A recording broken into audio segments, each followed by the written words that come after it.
Oh, hello everyone, and welcome. Me and Anders is going to present best practices with Cascades. And this is me. Yes, this is Johan Larsby, and he works with making examples and bringing the code to the coders at developer experience. And he also likes building homemade electric guitars like this one. Yeah, and other instruments, yeah. Right? So, and this is Anders. He's part of an internal field agency team that goes around and helps people with the issues that they have in the internal applications. That's why he's so good on best practices. And when he's not globe-trotting around the world and helping people out, he likes to brew beer. I have a suspicion that he brews beer because he likes to drink beer, but I don't know. And this is you guys, the audience. So, how many of you have done an application with Cascades? Sweet. And have you written a simple app or a more involved app? Simple app, hands up. Involved? Oh, so it's a 50-50 split there. And yeah, then we know a bit how to phrase ourselves in the coming slides. So the agenda is that first we introduce ourselves. We're pretty much done with that. We're going to talk about the UI pitfalls, stuff that you might do that aren't as good as they could be, and how to avoid those pitfalls, and on how to target multiple devices, how to optimize the asset you use in the UI, how to optimize for performance in your application, how to delay loading of stuff, which is a optimization in itself, and best practices around some of the topics we've seen where people tend to do creative solutions. And another pitfall session where to avoid stuff. Tips and tricks. This is a good section, and we'll have questions, and then we'll all be ready to drink some more coffee and eat some of those donuts. So, you want to talk about your pitfalls? Sure. When you start, I hope you'll be delighted to. Yes, I'm delighted to. Thank you very much, Johan. So when you create a UI, it's very important to keep your controls at the right place of the screen. In this example, there's a simple application with just one button here, but it's a bit useless because if you hold it with one hand, you cannot reach it. So don't put UI at the top of the screen if you don't need it. Keep secondary UI there and the primary UI down at the bottom of the screen. Another tip is to don't cram all the features into your UI. If you have hundreds of functions and they are seldom needed, hide them in the overflow menu or somewhere else, and don't put everything at one place. Only have the most important features available in the start screen. Another tip is to don't overuse color coding. If you look at this example, it's an application of beverages, and they are sorted in color how warm they are, and it's almost unusable UI. If you instead do something like this, we have a header and some text in the standard list item we're using here, it's much easier to read and to use. And when working with colors, you could use this color wheel, and a general rule is colors within the same slice looks good, and colors in dotted slides look bad together. If you're unsure what colors to use, try to keep from on one of these slides. There are several free websites that just Google color wheel and you'll get a lot of help from those sites. Yeah. So this is an example of the bad UI. If we want to make it even worse, we could take parts from different slides and put them together, and it would look something like this. So it's not that nice for the user to have an interface like that. Also keep in mind that there are colorblind people. So a typical traffic light will look like this for a colorblind person. However, in this case, the position can be remembered, so you can know if it's green or light depending on the position.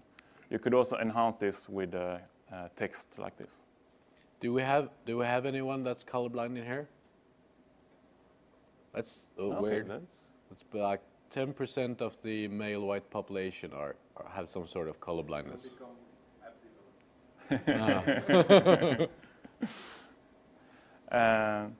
Another tip is to align your UI so it doesn't look chaotic. Try to align objects to each other. Cascades will help you with this, with its layouts, but it's always good to keep in mind the alignments. The sixth tip is to get closer to your UI. This is a photograph taken by an amateur photographer, and this is the same photograph by a professional. You get close in and focus on what's important. You don't care about the surroundings, you care about the primary task that you're trying to illustrate. And this is the same thing with the UI. This is a UI an intern made of the calculator, and this is the UI an professional UI designer made. So you keep away from the unimportant stuff and focused on the main task. Anders? Yes? Do the example with the yes, passing. When we came here yesterday, I saw a traffic light where you press a button to go over the zebra crossing, and the illustration for that button was a road and a man standing pointing to a post, and there was a small button. So in that case, they could just have made a really zoomed in image of a finger and a button instead. So that's a typical example of how you can improve UI.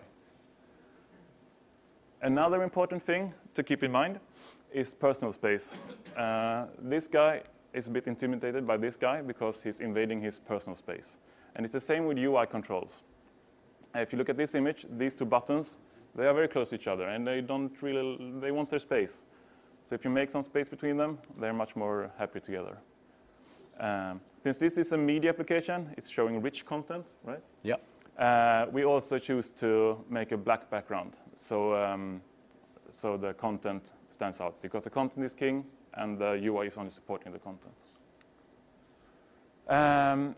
Another tip is to be careful of fonts. This kind of design is not that pleasant to look at.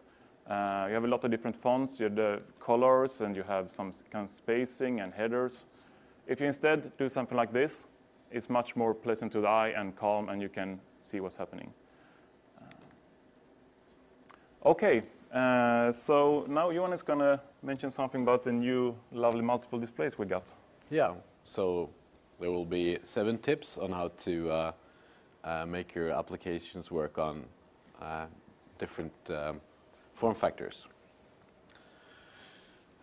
We have the 9 slicing with, as you see, this image is sliced in 9 pieces, and you specify where it's going to be sliced and which pieces of the slice are going to be squashed and not.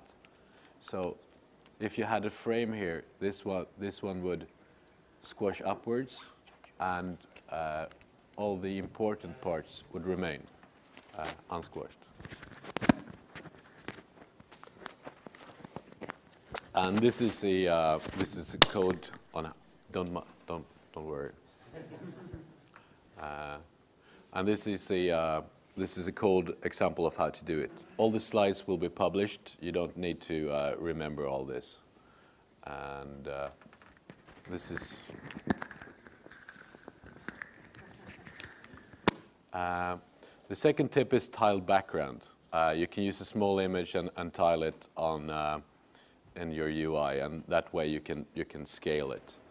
And this also works for custom components, so you can reuse them with different sizes in other places. It's an old HTML trick, right? And this is a code example of how to do it. Again, no need to remember. The important part here is to set repeat pattern as XY. There are other options, and well, experiment, see what looks good. Using core controls is a good idea. Here we have images on how they would look in both portrait landscape and on the 720 by 720 factor. So you see there are differences, but they all fit together snugly. So we did the heavy lifting there. And if you want to see this directly in the Momentics tool, you can actually switch the screen to show 720, 720, or landscape, or portrait, or dark theme, or light theme as well. Or you can try and run the simulator, maybe on a stage in front of a lot of people. That's always fun. We have our layout engines. We have the apps. We have the stack layout and dock layout. We also have a grid layout that's useful in lists. These also help to position all the items in your UI. Don't use absolute layout or translate X and Y, because then you will glue your components to a place where they're not able to adjust. Don't use glue. Even in Amsterdam, don't use glue. Our text sizes are dynamic. If you use these ones that we specified, they will change size depending on what screen you're viewing on, so that the user always has a good viewing experience. And if you want to test this, you can go into the settings and in the phone and change for accessibility, and it looks like this. So you can try and see how your UI reacts when you switch the text sizes. One other new feature is the asset selector. In your asset folder on a Cascade app, you can add a new folder with the new resolution, and it will pick the assets that are available there if they are available, instead of the default ones. So if I run the Cowbell sample app on any other device than the 720, it will take bell and background from here. But if I run it on the 720, it will take bell and background from the 720 by 720 folder. That's the same for the actual QML files as well. Yes? Is it enough just to name that folder 720 by 720? The question, I'm repeating your question so that it's recorded on the video. It's not because I didn't hear you. So the question was that, is it enough to name the folder 720 by 720? The answer is yes. I took a walkabout there until I came. And with the new Q series device, you should think of the physical keyboard as a new feature. So you add stuff for that new feature. And there are lots of cool stuff you can do with shortcuts and keys. So we have the key listener that listens to key presses, and the shortcut that makes you do access different menu items from within the application, and system shortcuts that are global for the whole platform, like going to the top of a list or the bottom of a list. Yeah, these system shortcuts can also be, for example, swipes and things like that, so they don't have to be keyboard, but currently it's keyboard shortcuts. Yeah. So there's more information about that on the developer side. So let's optimize our assets a bit, shall we, Anders? Yes, most applications have a lot of assets they use, and they can make the application go slower and consume more memory, and there are a few ways to optimize them so they don't do that. Some examples we have seen is that people have used large one-colored backgrounds, and that's a bit, you don't have to use that. Instead, use a container with a solid color. Takes up much less memory. The second tip is to crop your images so you don't have a lot of white space in them. Because the white space necessarily won't take up space on the disk if it's compressed, but in memory it will still consume a lot of memory. Also make sure to use the correct size of the image. Don't have big image that you scale down. Scale them in Photoshop or something similar graphical program and use the correct size directly. Also be aware of duplicate images. Cascades is remembering the file path to the file. So even if it's the exact same file, it will be treated as two instances. So have one image and point to that from different places. We have a component called image paint definition, which can be used to load images on demand. So typically use case, if you have a background with an image that you want to toggle, you can use image paint definition to read the new image when toggled, not on startup. You can also read more about image paint definition on the developer site. There also is a free open source project called Png Crush, which is really good for PNG images. It can be downloaded on the SourceForge Png Crush folder. And what this program is doing is going through your PNG image and finding the best compression, depending on how your PNG looks. So it can also help you reduce file size on your PNG images. And now into some performance tips. I'm just going to take a couple of pictures. Yes, I can start. It's important to keep your app constructors minimal, so the startup time doesn't get so long.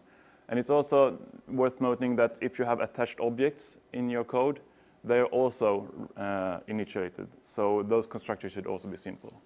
So if you have some heavy lifting, something heavy to do, put that in a separate function and do that when needed, not on the constructor. You're going to talk about that later, right? Yes, so we're going to talk about that later as well.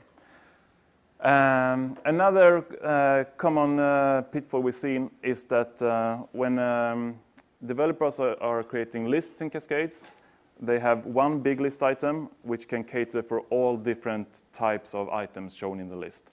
So if you have a list with cats and dogs, they create one item called cat-dog item, which can switch between a cat and a dog. And this might be convenient, but it's not optimal performance-wise.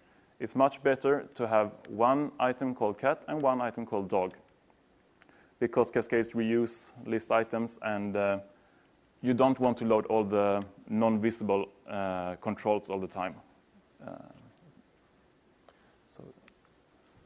Yes? Do you want to continue, Johan? Sure. Qsettings is a sweet feature in Qt, where you can store and load settings and variables. But if you overuse it, it's going to slow down your application. I'm not saying don't use it. I'm saying use it with caution. You should use QML to store your properties, not in JavaScript or anything else, because you don't need to wrap or unwrap. You have no risk of losing your type information, and JavaScript creates instances for every QML file. So if you have a top QML file or an include QML file, you will not get multiple instances. And QML is faster to render and read up in memory than a JavaScript, because Cascades doesn't need to start a JavaScript engine interpreter.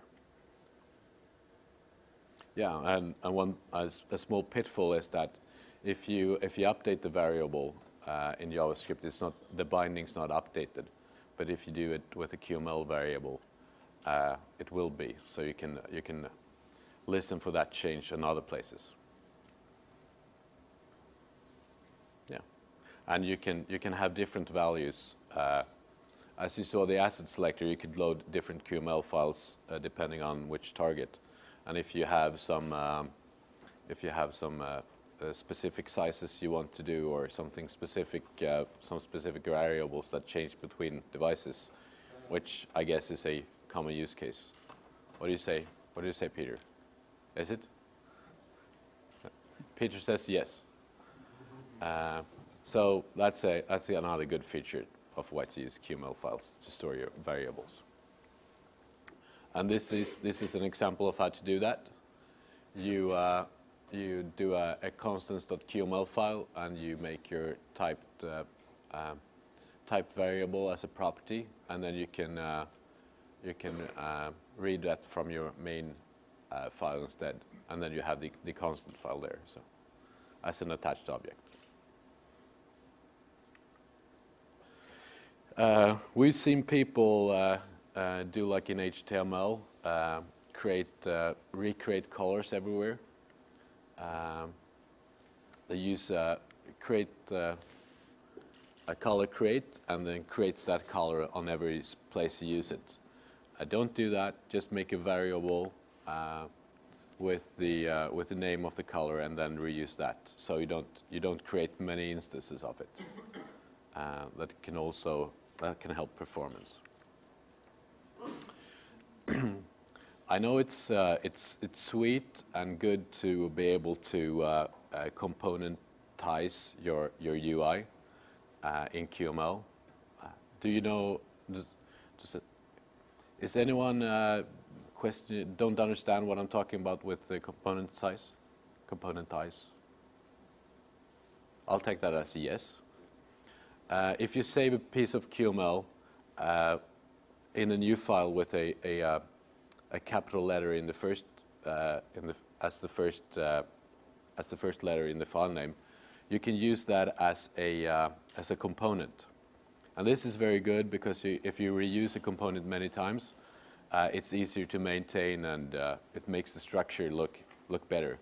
But if you only use it once, you should inline it, because then otherwise you have file access and disk reads and mechanics that takes time that you don't really need. Delayed loading is a topic we touched a bit in the beginning with one of Anders' slides, and to make it clear, Anders will now explain what he was talking about. Thank you. Yes. So you might have created your app. It's a bigger app, and it takes a lot of time to start up. And you think, what can I do in order to make the startup quicker? And that's where delayed loading comes in. The thing to think about is to only load what is needed. Don't load everything that's ever going to be used. Just load what is needed at the initial screen. And keeping the initial view to a bare minimum. And it might be tempting to use the visible false property in order to hide things that shouldn't be visible. And that is perfectly okay to do, but it will still get loaded. So even if you have a lot of controls with visible false, they will still get loaded.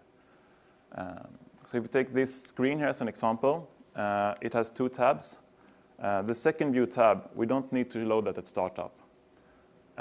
We can load that once you press it, or once this screen is completely rendered. You also see there's a show hidden image below. We don't need to load that hidden image until the user presses, or after when this screen is rendered, or a timer or something like that. And there are a few different ways to do this.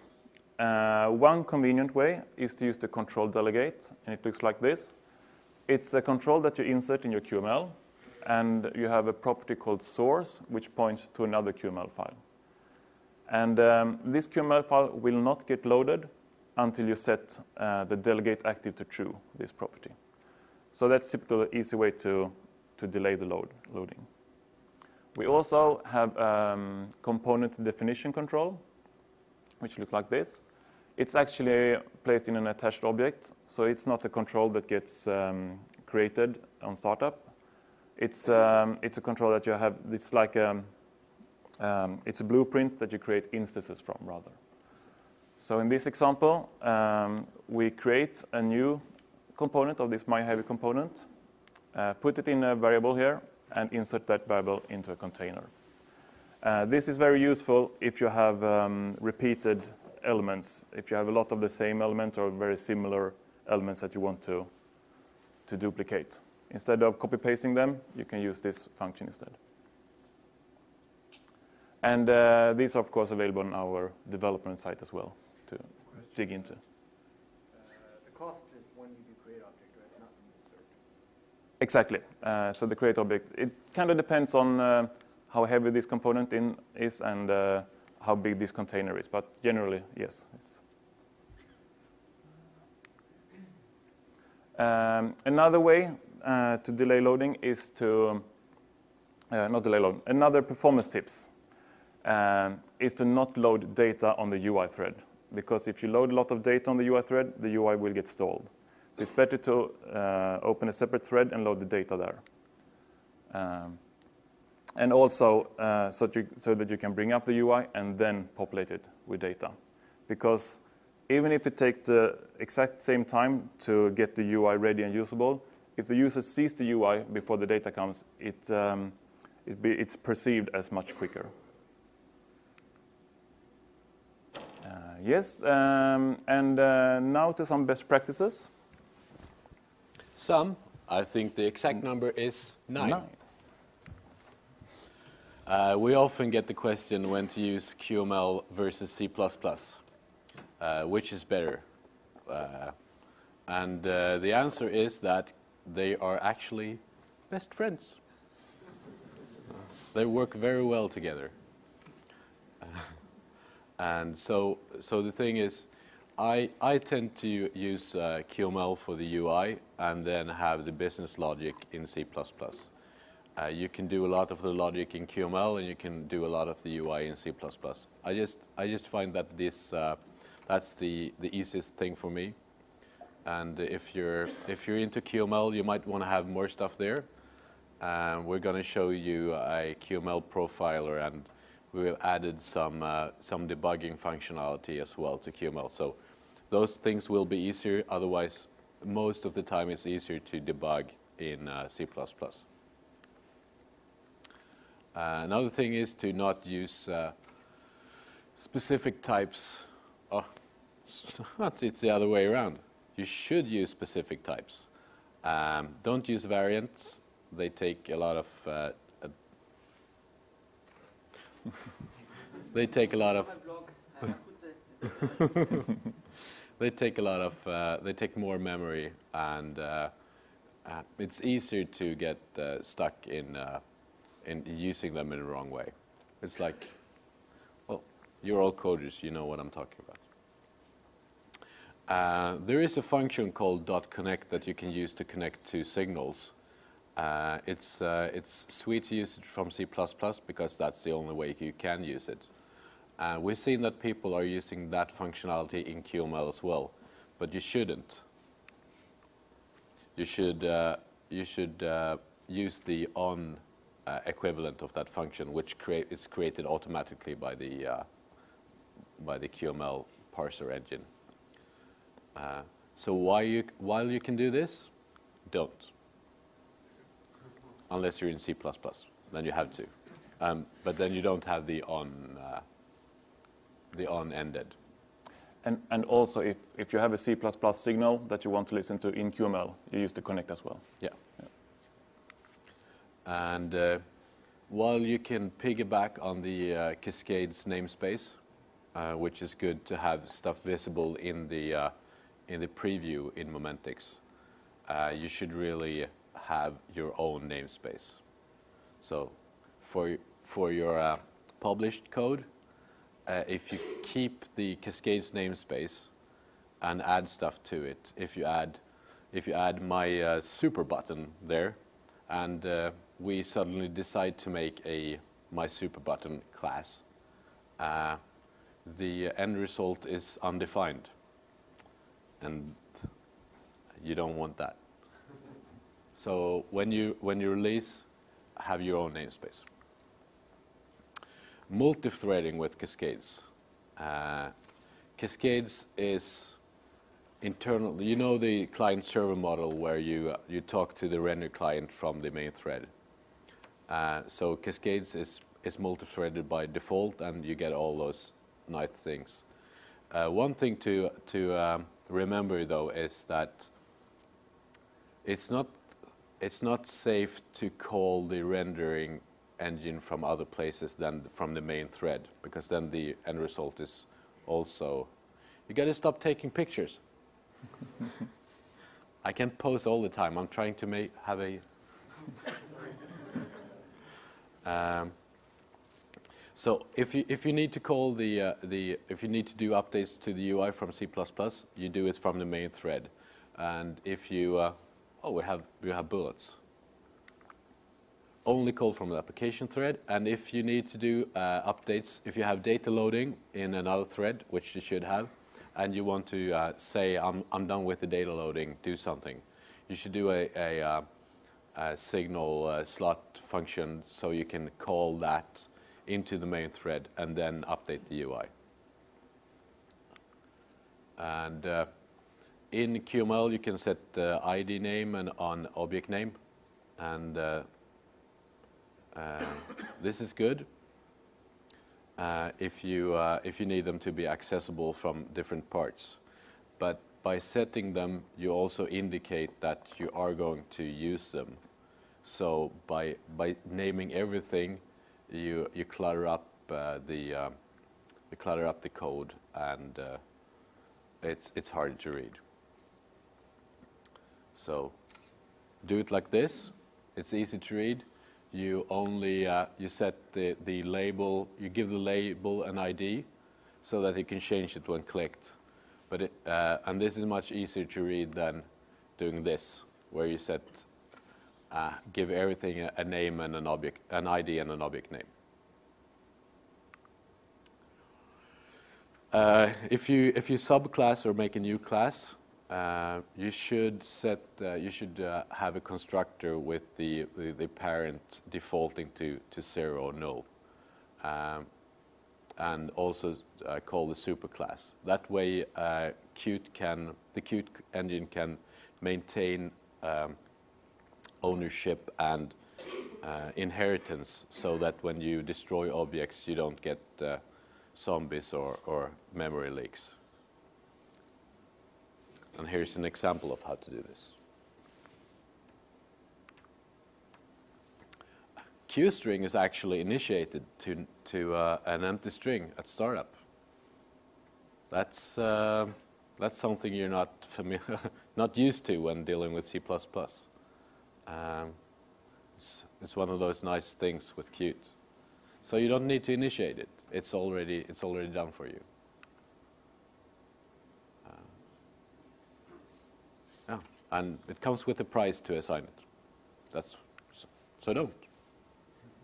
QObject cast, you should use that instead of dynamic cast, because dynamic cast has problems casting QObjects, and it's not library safe.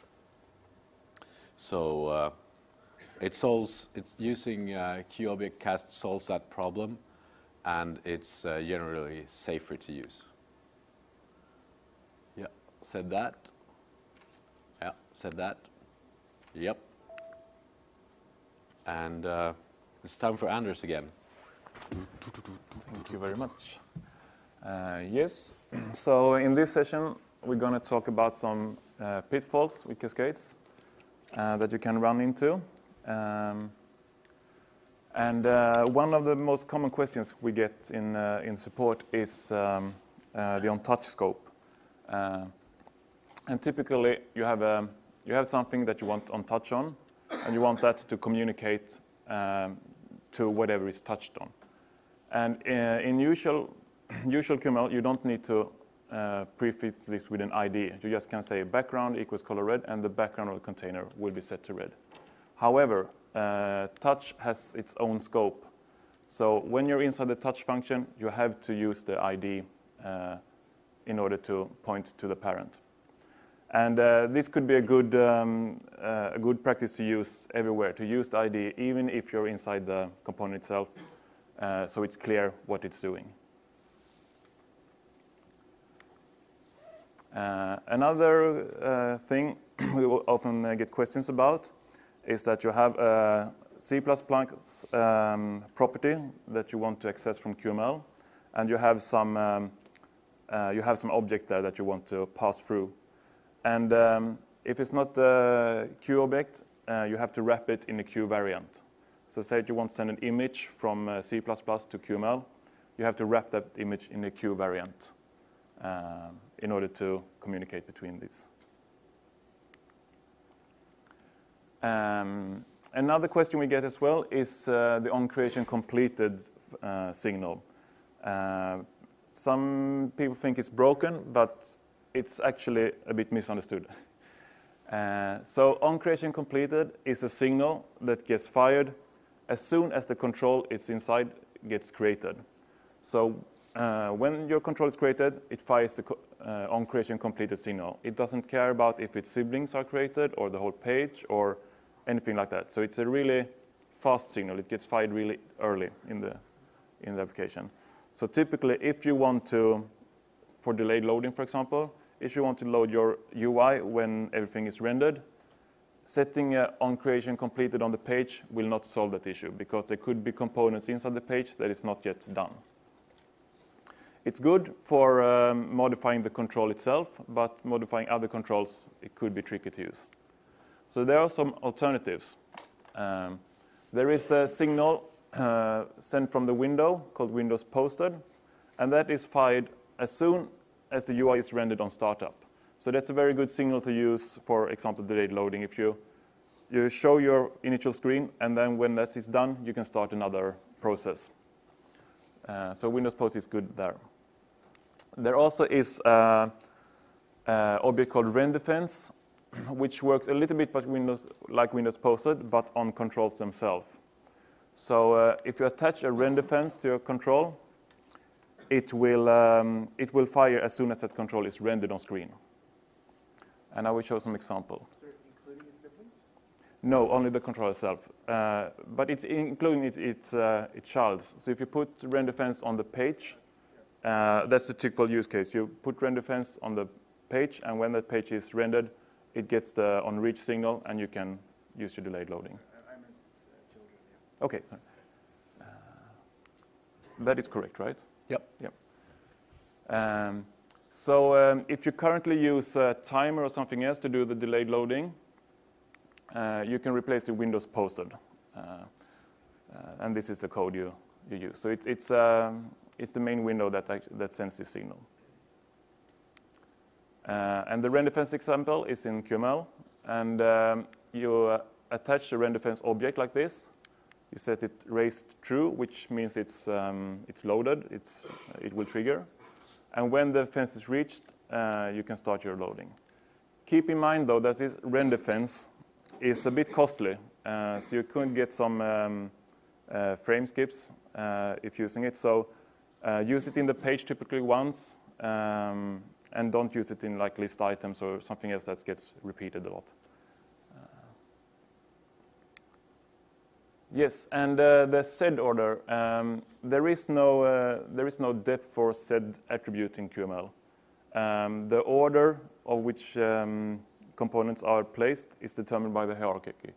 The hierarchy.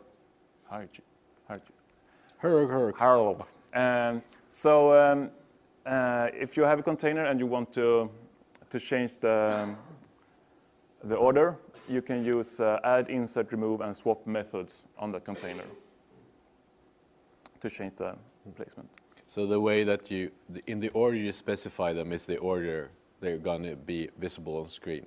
Exactly. So the last control will be visible on top. Yeah. So just figured you're looking at the QML from below, and you'll see.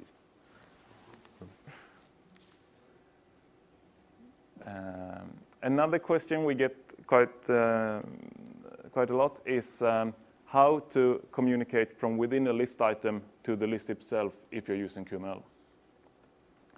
So if you do a list in QML, you typically use the list item component.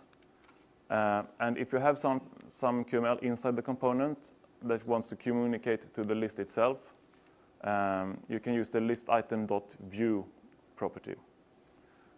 So in this example, we have a list view with a string, and we want to access that string from inside the list item.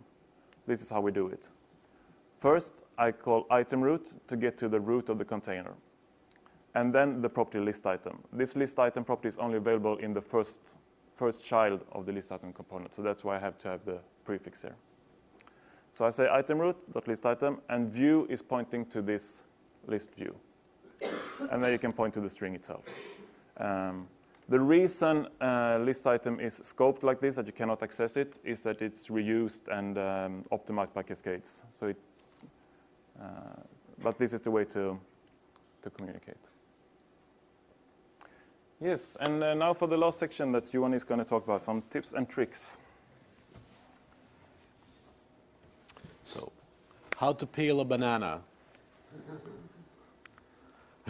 No.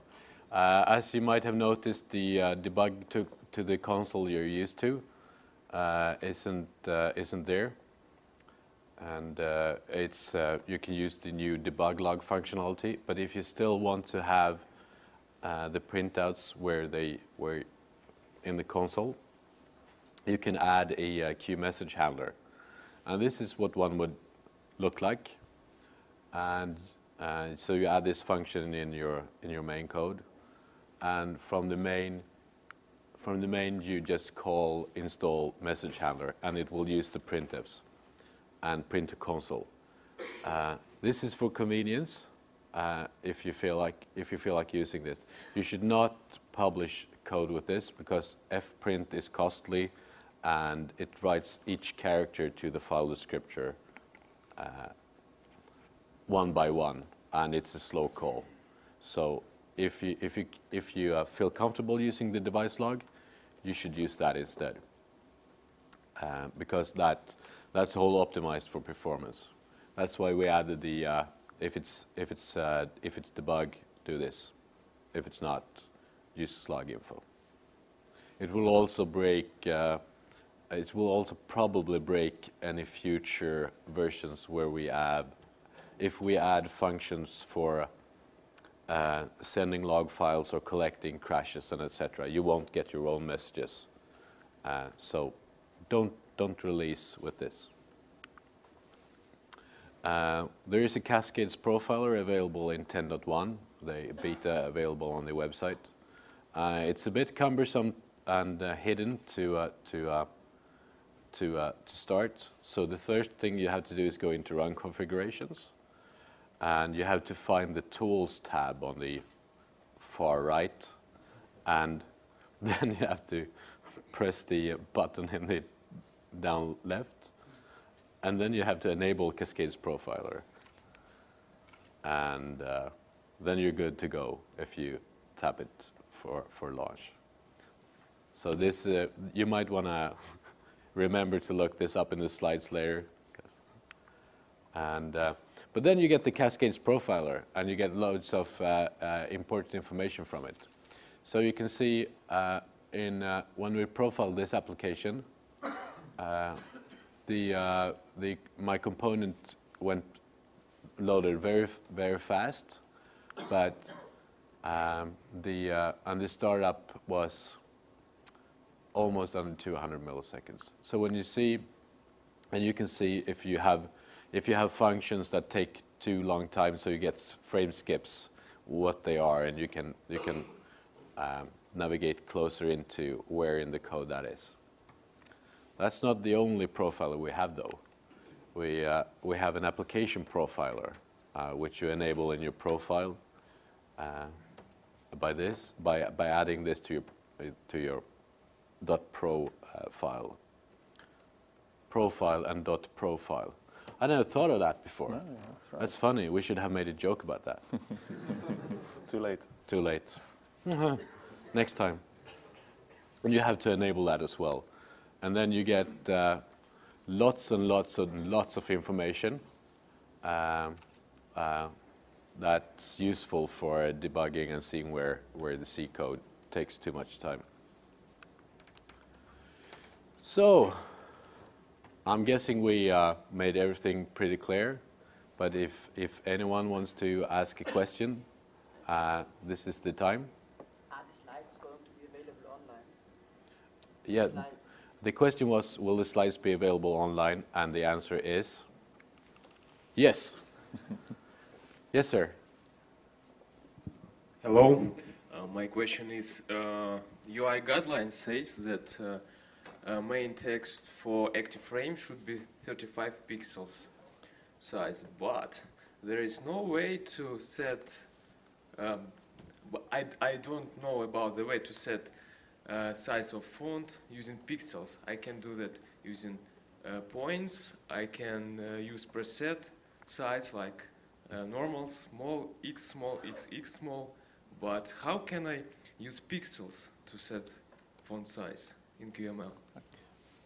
You can't use pixels. And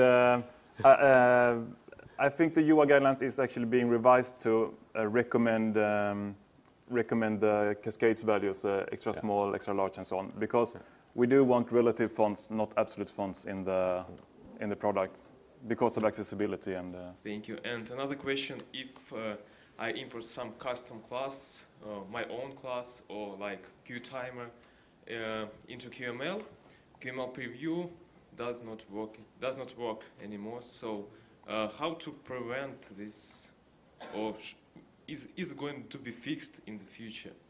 Yeah, we're working on fixing it. For now, you can solve a couple of those preview not working with using the adding stuff to the Cascades namespace.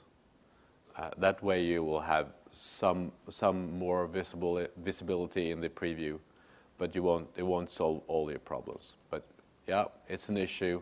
It's not perfect. We're working on it. Thank you. So, yeah, we have a question up here.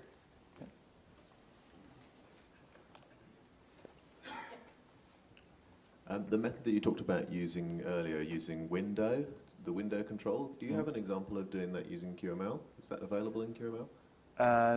It's not available in QML, but you can when you get that signal, you can actually forward it to QML if you want to. Right, okay, you'd have to do that. It's Yeah, not so it's not available out of the box in QML, no. Okay, thanks. So, next to Brian.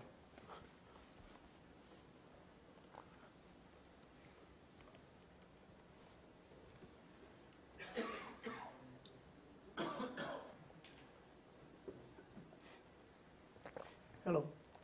Hello. My question is regarding component definition. I saw in the slide that we create an object when we need it, right? So what if I don't need the object anymore? It will be destroyed. Do I need to destroy it? The question is about memory handling, right? Do I need to destroy that object? I'm not going to use it anymore. It will be destroyed itself by QML, or do I need to do it manually, or how does it work? It will not be destroyed. It will remain in memory. Yes. I don't want that because there is a destroy function that you can call on components if you want to destroy them. so it's But manual. it's manual. not. Yeah, it's manual. All right. So it's the same if you do a page navigation and you create a new page and navigate to that. When you navigate back, it could be a good idea to destroy that page if you want to keep memory low.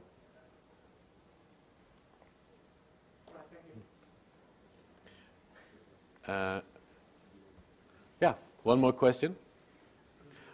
Just to remind you, or if you don't get to the Ask the Experts, these are guys that knows Cascades, and you can stop any of these in the corridor. Yeah, one of them is sitting here as well. Yes. Yeah, he's there. You can ask him questions.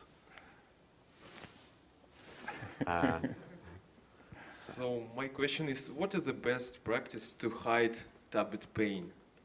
So if I would like to hide it after 5 seconds of inactivity, what is the best practice to do that? Why would you want to do that? I don't understand the use case. For example, I have alarm clock, or clock, just clock, and application has several screens, and I use tabbed pane to navigate through them. And when at night, for example, I don't want to show tabbed pane, so how can I hide it?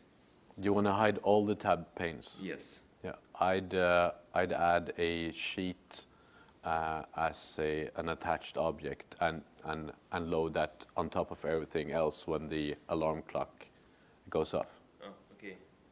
There's a if you want to watch code for that, if you look at the QTimer part in the Cascades cookbook, it does just that. Thank you.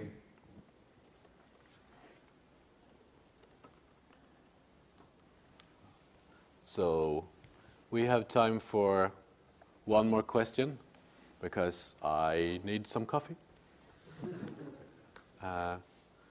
This is a slide that you've seen on every other session. Do I need to repeat it?